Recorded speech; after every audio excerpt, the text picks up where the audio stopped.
Hello students, तो एक बार फिर से आप सबका वेलकम है।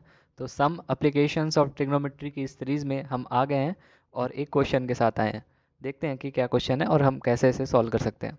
तो क्वेश्चन है कि from a point on the ground the angles of elevation of the bottom and the top of a transmission tower fix at a top of 20 metre high building are 45 degree and 65 degree respectively, find the height of the tower. Okay, तो in simple language में हम कहेंगे कि basically एक building है, उसके ऊपर एक टावर बना है और ग्राउंड के किसी पॉइंट से एंगल ऑफ एलिवेशन जो बन रहा है टावर के टॉप पर वो 45 डिग्री, और टावर के बॉटम और टॉप पर जो देखो, सबसे पहले इसे पिक्चर के फॉर्म में बनाएंगे तो ज़्यादा क्लियर होगा कि ये देखो एक ग्राउंड है ये सपोज़, और इसके ऊपर एक बिल्डिंग बनी है।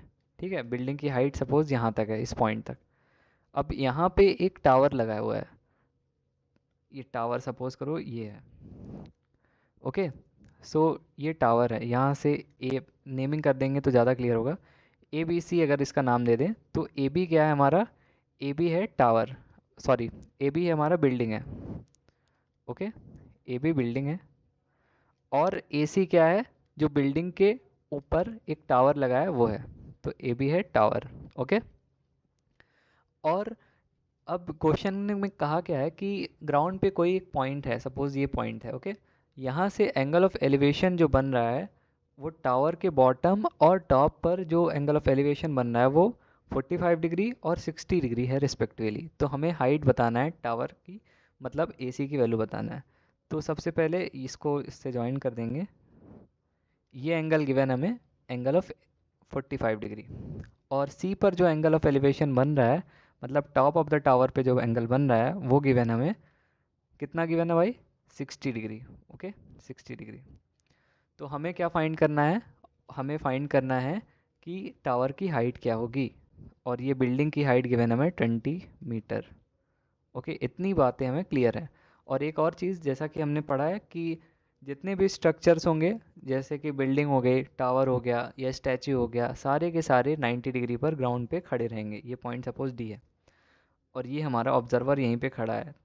ओके, तो एंगल ऑफ एलिवेशन की बात हो रही है, इसका मतलब कि हमारे ऑब्जर्वर की हाइट हमेशा कम होगी एज़ कम्पेयर टू ऑब्जेक्ट की हाइट। तो ऑब्जेक्ट क्या है, ए ऑब्जेक्ट था टावर का बॉटम, और दूसरा ऑब्जेक्ट क्या है, टावर का टॉप, दैट इज सी। तो ऑब्जर्वर ए और सी को देख रहा है, तो एंगल ऑफ एलिवेशन जो बन रहा था वो 45 डिग्री और 60 डिग्री रिस्पेक्टिवली बन रहा था। अब हम देखते हैं कि कैसे इसे फाइंड कर सकते हैं हाइट ऑफ द टावर की वैल्यू। ओके, तो सबसे पहले हम छोटे वाले ट्राइंगल की बात करेंगे, मतलब ट्राइंगल ए बी डी की। Okay, so in triangle A B D, A B D में हमारे पास परपेंडिकुलर पता है लेकिन बेस नहीं पता। बेस क्या हम निकाल सकते हैं क्या, बिल्कुल निकाल सकते हैं। टैन थीटा लिख सकते हैं यहाँ पे। सो टैन 45 डिग्री की वैल्यू क्या हो जाएगी, ए बी डी ट्राइंगल में देख के बताओ कि टैन 45 डिग्री की वैल्यू क्या हो जाएगी, that is A B upon B D.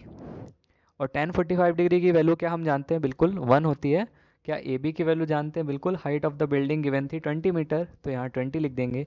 क्या बी डी की वैल्यू पता है, नहीं, बी डी की वैल्यू हम कैलकुलेट कर लेंगे यहाँ से। तो बी डी की value which is base equal to हो जाएगा 20 मीटर। ओके,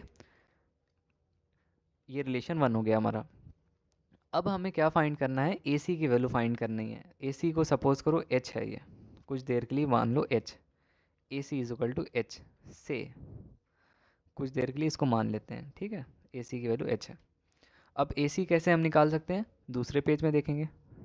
तो हम बड़े वाले ट्राइंगल की बात करेंगे, in triangle that is A, sorry देखते हैं triangle, in triangle C B D. Okay, बड़े वाले ट्राइंगल सी बी डी, ये वाले ट्राइंगल की हम बात कर रहे हैं। इसको दूसरे पेन से बना देते हैं, सपोज दिस पेन से बना, ये वाले ट्राइंगल की हम बात कर रहे हैं, बड़े वाले ट्राइंगल की, that is C B D. Okay, ये राइट एंगल ट्राइंगल है बेसिकली। ओके, तो यहाँ से हम क्या tan 60 की वैल्यू लिख सकते हैं, tan 60 डिग्री क्या हो जाएगा, ये बी सी डिवाइडेड बाई क्या हो जाएगा, बेस, बेस क्या है इसमें बी डी, तो परपेंडिकुलर बी सी था और बेस हमारा बी डी है, तो बेस बाई परपेंडिकुलर ही टू tan थीटा होता है, तो ये बी डी हो जाएगा ये। और tan 60 डिग्री की वैल्यू क्या हम जानते हैं, बिल्कुल √3 होती है। BC को क्या लिख सकते हैं, फिगर में देख के बताओ। BC को क्या हम लिख सकते हैं, AC प्लस AB, बिल्कुल। और AC की वैल्यू क्या मानी हमने, H, तो H प्लस 20 लिख सकते हैं क्या, बिल्कुल लिख सकते हैं। सो ये H प्लस 20 हो जाएगा। और BD की वैल्यू क्या फाइंड करना है, BD की वैल्यू तो हमें ऑलरेडी फाइंड कर चुके हैं, कितनी है वो 20 है। तो ये हो जाएगा H की वैल्यू दैट इज़ 20√3 माइनस 20। तो यहाँ से हम H को कह सकते हैं कि ये हो जाएगा 20, अगर कॉमन ले लेंगे तो √3 माइनस 1 हो जाएगा मीटर। तो हाइट ऑफ द टावर कितनी आ गई, 20 इंटू √3 माइनस 1 मीटर। मतलब hence the height of the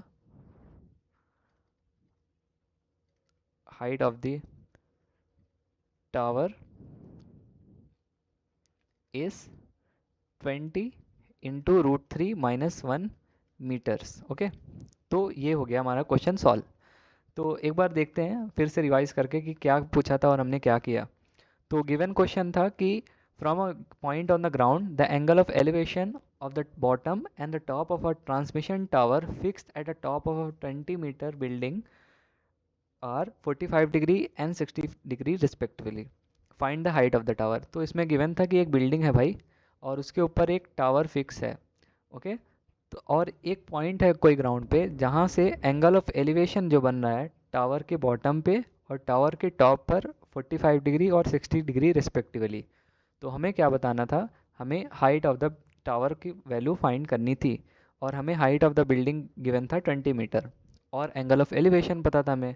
तो हमारे पास दो राइट एंगल ट्राइंगल्स बन रहे थे, दैट इज़ ट्राइंगल ABD और ट्राइंगल CBD। तो ABD से हमने हमारे पास परपेंडिकुलर पता था, एंगल पता था और हमें बेस बताना था। तो यहाँ से हमने tan 45 की वैल्यू लिख दी और यहाँ से BC की वैल्यू 20 मीटर कैलकुलेट कर ली, जो कि वैल्यू यूज़ हो गई बड़े वाले ट्राइंगल को सॉल्व करने की, डेट इज़ ट्राइंगल CBD, देख सकते हैं आप।